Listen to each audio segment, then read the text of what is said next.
নক্ষত্রের হইতেছে ক্ষয়, নক্ষত্রের মতন হৃদয় পড়িতেছে ঝরে, ক্লান্ত হয়ে শিশিরের মতো শব্দ করে। জানো না কো তুমি তার স্বাদ, তোমারে নিতেছে ডেকে জীবন অবাধ, জীবন অগাধ। হেমন্তের ঝড়ে আমি ঝরিব যখন, পথের পাতার মতো তুমিও তখন আমার বুকের পরে শুয়ে রবে। অনেক ঘুমের ঘোরে ভরিবে কি মন সেদিন তোমার, তোমার আকাশ আলো জীবনের ধার ক্ষয়ে যাবে সেদিন সকল।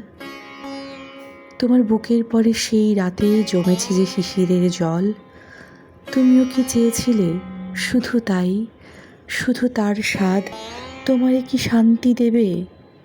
আমি চলে যাব, তবু জীবন অগাধ তোমারে রাখিবে ধরে সেই দিন পৃথিবীর পরে।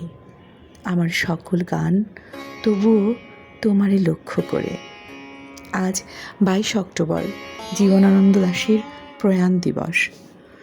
খুব প্রিয় এক কবির কবিতা পড়লাম এই শুভ্রতার কোমলে ছোঁয়া শাড়িটার ভিডিওতে। এবার এই শাড়ির নাম শুভ্রলতা। সাদা হাফ সিল্কের নরম পরতে যেন মিশে আছে সকালবেলার রোদ আর হালকা বাতাসের মায়া। পুরো শাড়ি জুড়ে সূক্ষ্ম জ্যামিতিক স্ক্রিন প্রিন্ট আর ছোট ছোট গোলাপি ফুলের হ্যান্ড পেইন্ট। সরলতায় অনিন্দে ঐশ্বর্যে পরিপূর্ণ। যে কোনো সময় যে কোনো উপলক্ষে এই শাড়িটি আপনাকে দেবে পরিমিত পরিশীলিত এক লুক। এটার রং হচ্ছে হোয়াইট বেজে পিঙ্ক ফুলের কারুকাজ, ফেব্রিক হাফ সিল্ক, হালকা আরামদায়ক কাস্টমাইজড রঙে পাওয়া যাবে। চাইলে শাড়ির চতুর্দিকে কুশি কাটা লেস লাগানো যাবে, আঁচলে থাকবে ম্যাচিং ট্যাসেল। অর্ডার করতে বসনের ভিতর বাক্সে টোকা দিন। ধন্যবাদ সবাইকে।